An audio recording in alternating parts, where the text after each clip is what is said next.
Hey, YouTube, RAPTall back here with another battle. This one is against FEYN05 from GameFAQs forums.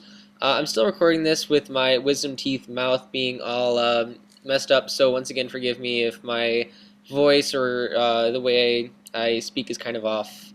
Whatever. Anyway, I'm expecting a spore from the Braylum Smeargle, so I go straight for the extreme speed, so I at least get damage on it before he spores me, and I am correct with the spore. So this way, he's almost dead. If he wanted to sub or do something else, he can't do that now. So we're both going to go for a switch. He's going to go into a flag, while I go into my Swampert, so I get the better switch with that. I'm expecting him to U-turn out, so instead of going for Ice Beam, I'm just going to set up my rocks, which is going to be quite helpful in this match. Just kind of scout out his team, see what kind of items some of his guys are holding, and all that sort of stuff. I don't want to get Will-O-Wisps, and that's exactly what I'm expecting, so I go into my Cresselia. Now you might be like, you have a Heatran on this team, why don't you just go to that and get the Flash Fire Boost? And I will tell you why. Because, obviously, this Cresselia has Flame Orb, so it would be getting it anyway, but now he doesn't know that I have that. So that way I can kind of freely do a Psycho Shift whenever I, kind of feel like doing it and all that. Now I'm going to switch into a Heatran, expecting either a Shadow Ball or a Fire move, both which I can take very well. I don't have anything that can hurt this Rotom a lot, but I figure I'm just going to go for a Dragon Pulse, probably because he's going to switch and see what happens. So he goes into Gyarados. And Gyarados are pretty specially bulky on their own, even more so if you really build them that way. So my Dragon Pulses are only doing about a quarter, and that's really not going to do much of anything. So I'm going to decide to go into my Cresselia here, and he did go for the T-Wave. I didn't really expect that. I figured maybe DD or something like that, but that works too. And I'm going to get up a Moonlight just to get my health back. And then I'm going to Psycho Shift over the Burn, which he is probably not expecting.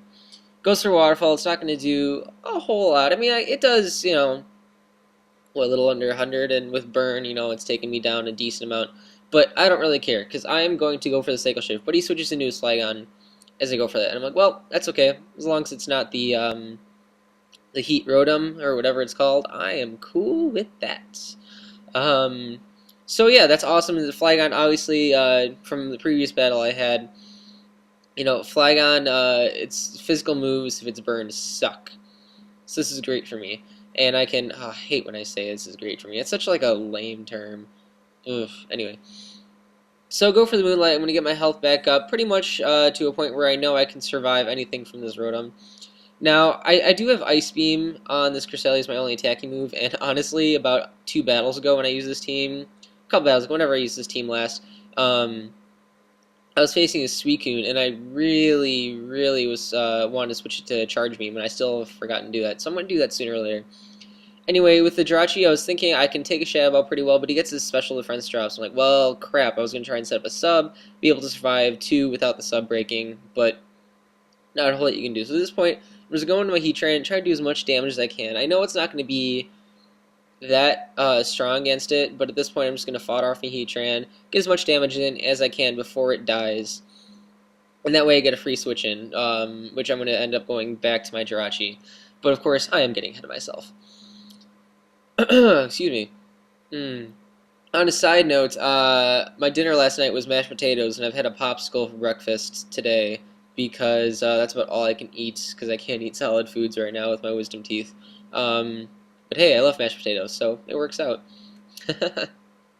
So I end up going for the substitute because I'm expecting a switch, which is so awesome. Because now I have this free sub up, and I know I'm faster, and I know I can kill him with the Thunderbolt, which means I'm going to have a free sub up for whatever decides to come in after this. And so as the Gyarados goes down, he's going to go back into his Flygon.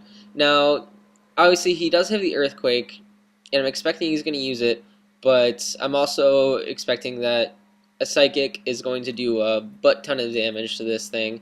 Even if it doesn't kill it, after the Psychic, after the burn, it's going to be at a pretty low health. So with the burn, it gets right in the red. That's perfect. Now, I know this thing is a Choice Scarfed Flygon, so I can go into my Cresselia and resist the Earthquake. Have the Earthquake miss. And I believe at this point I go... Oh no, I do go for the Ice Beam. Should have gone for...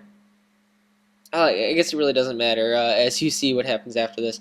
I could have gone for the Moonlight just to get my health back up to full, but at this point I'm like, okay, I'm going to go for the Lunar Dance and bring my Dragonite back in. But he actually goes for the Trick. So he was like trying to lock me move, but I'll use Lunar Dance. I'm like, it doesn't really matter. Suck on that. So with Lunar Dance, of course, the health of my Dragonite was more or less full, but now he gets rid of the sleep, which is the thing that mattered the most. And I'm able to extreme seed him again for the kill. Now at this point, this Rotom, I'm thinking, it can hurt me, but I don't think it's going to be that bad. It does Will-O-Wisp me, which kind of sucks if you think about it, but overall, worse things could happen. Because I know I can just Draco Meteor this guy, kill him off, and that is one dead Rotom. Now he has 2 Pokemon left. I haven't seen either of them at this point. First, he's going to send out a Scissor, and I'm like, okay, here's a couple things he can do. And he ends up going for the Swords Dance. I kind of predict he does that and go for the Fire Blast, but I miss! I'm like, no! Come on, Fire Blast! Why? Why do you hate me? That was huge. Like, at this point in the match, I'm like, crap. This thing is going to be a huge pain in my ass now. How am I going to kill it with what I have left? I'm like, okay, maybe I can survive something and Spore him and go from there with Breloom. But with the Swords Dance up, that Bullet Punch is just going to beat the crap out of me. Not a whole lot you can really do, so I'm just thinking, okay, I have Swampert and Jirachi left. I gotta roar this guy out into his last Pokemon because the Swords Dance is going to be the end of me if I don't get rid of it. Goes into Snorlax. I'm like, okay, Snorlax, I can deal with that. It can be it can be a couple different things, but we'll go from whatever happens. So I just go for the Earthquake, try to get as much damage in as I can on this thing, and it's looking to be about a 3-hit KO. I'm like, all right, not bad. Now it goes for the turn, and that does. To me, it looks like it's enough for a 2-hit KO, so I'm thinking, crap. I guess it's not a terrible thing, because if my Swampert does die, I can go into Jirachi and probably kill him without taking any damage. So I go for the second Earthquake, and he goes for the second return. But I'm going to live. I'm like, oh my god, thank you, min-max damage. That makes me happy. Like I said, looking back on it, I don't think it really would have mattered. This just kind of assured me that I could at least kill him, have a clean slate against the Scissor as it comes out.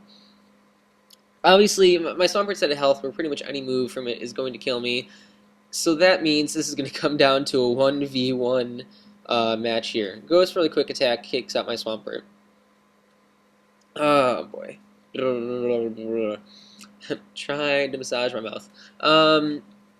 So I have 75% of my HP, and my T-Bolt looks roughly like a 4-hit KO, but his also looks like a 4-hit KO if I was at full health, but I'm not at full health. Here lies the problem. Like, crap, this is why the Fire Blast miss was such a big deal earlier. So, it's pretty much like, I gotta hope for hacks, I gotta hope for something, because he can, at this range, he can probably Brick Break me and then Bullet Punch me and win. So I'm like, come on, something happened, and the Paralyze! I'm like, oh my god, that's amazing! Like, I'm like, that's awesome, but now he can still attack me and possibly in, but he gets the Parahacks. I'm like, thank god, I can kill him. I actually don't kill him this turn, but it doesn't matter because I'm going to get enough health recovery from lefties that I can survive another attack and be able to win the game. And honestly, I do get the Parahacks for the win, but I think the Fire Blast miss with all that, it evens out. So great game, FEYN05.